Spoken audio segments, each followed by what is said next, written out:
In nomine Patris et Filii et Spiritus Sancti. Amen. Shalom, Aleichem. Magandang umaga sa ating lahat, saan man panig ng buong mundo. Mga nakikinig at nanonood ngayon, atin naman pakinggan ang mabuting balita ng Panginoon ayon kay San Juan. Glory to you, Lord Jesus Christ. Noong panahong iyon, nagtalo-talo ang mga Hudyo. Paanong maibibigay sa atin ng taong ito ang kanyang laman upang kanin natin? Tanong nila. Kaya't sinabi ni Jesus, tandaan ninyo, malibang kanin ninyo ang laman ng anak ng tao at inumin ang kanyang dugo, hindi kayo magkakaroon ng buhay. Ang kumakain ng aking laman at uminom ng aking dugo ay may buhay na walang hanggan, at muli ko siyang bubuhayin sa huling araw. Sapagkat ang aking laman ay tunay na pagkain at ang aking dugo tunay na inumin. Ang kumakain ng aking laman at umiinom ng aking dugo ay nananahan sa akin at ako sa kanya. Buhay ang amang nagsugo sa akin at ako'y nabubuhay dahil sa kanya.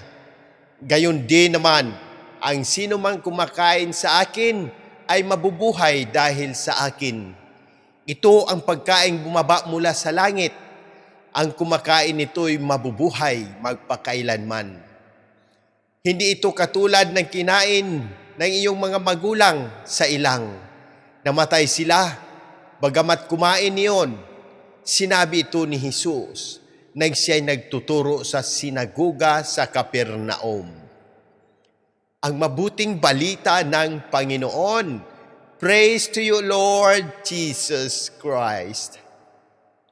Pagnilayan natin bilang mga Romano Katoliko at paggunita kay San Fidel ng Sigmaringen, sa mabuting balita ngayon, malinaw ang mensahe ni Jesus. Ang aking laman ay tunay na pagkain at ang aking dugo ay tunay na inumin. Hindi ito simbolo lamang. Ito ang banal na Eucharistia, ang tunay na presensya niya. Kaya maraming nagduda noon, pero ang tawag ni Jesus ay pananampalataya kahit hindi natin lubos na uunawaan. Sa unang pagbasa naman, nakita natin ang pagbabagong buhay ni Saulo mula sa tagausig ng Kristiyano. Naging apostol siya, ibig sabihin, walang imposible sa Diyos kahit ang matigas na puso kayang baguhin. Ano ang mensahe para sa atin ngayon? Una, maniwala kahit hindi nakikita. Tulad ng Eucharistia, hindi natin nakikita ang pagbabago, pero naniniwala tayo. Ganyan din sa buhay. Trust God even in uncertainty. Pangalawa, isabuhay ang pananampalataya. Hindi sapat ang magsimba lang.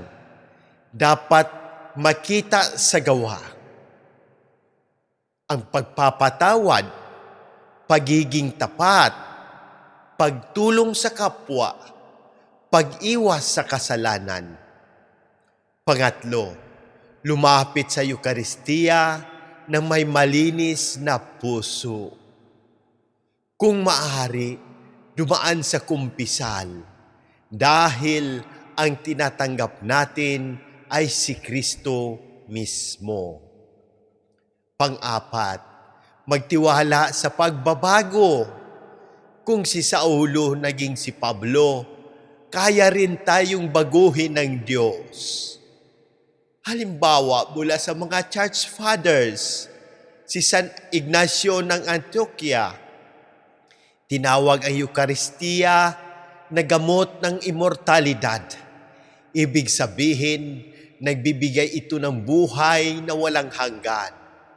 Si San Justino Martir nagsabi na ang tinatanggap natin ay hindi ordinaryong tinapay, kundi ang mismong katawan ni Kristo. Patunay mula sa panoon, malinaw na paniniwala ng simbahan ang tunay na presensya ni Jesus sa Eucharistia.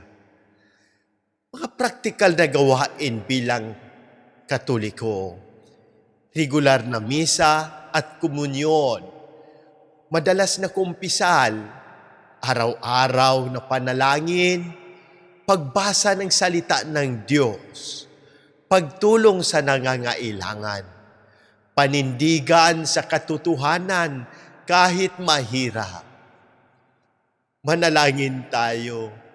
Panginoong Hesus, Ikaw ang tinapay ng buhay. Kami lumalapit sa iyo na may buong pananampalataya. Palakasin mo ang aming paniniwala kahit hindi namin nakikita.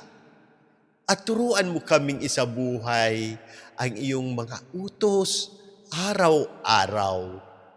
Ipinagkakatiwala namin sa iyo ang lahat ng may karamdaman, pisikal, emosyonal, at espiritual.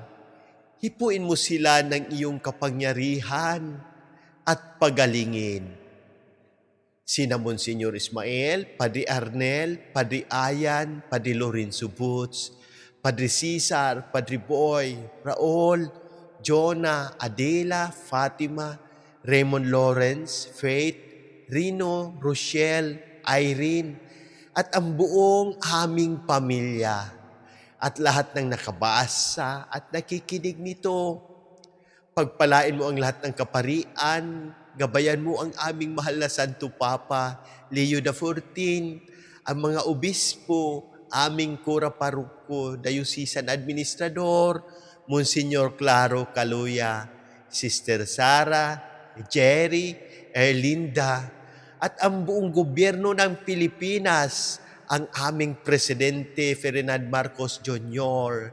Ipinapanalangin din namin ang mga pumanaw, Papa Francisco, Janet, Hiram, at lahat ng aming idinasal. Tanggapin mo sila sa iyong kaharian sa pamamagitan ng mahal na Inang Maria. Iligtas mo kami sa lahat ng unos at kalamidad at akayin mo kami tungo sa buhay na walang hanggan. Amen. In nomine Patris et Filii et Spiritus Sancti. Amen. God bless!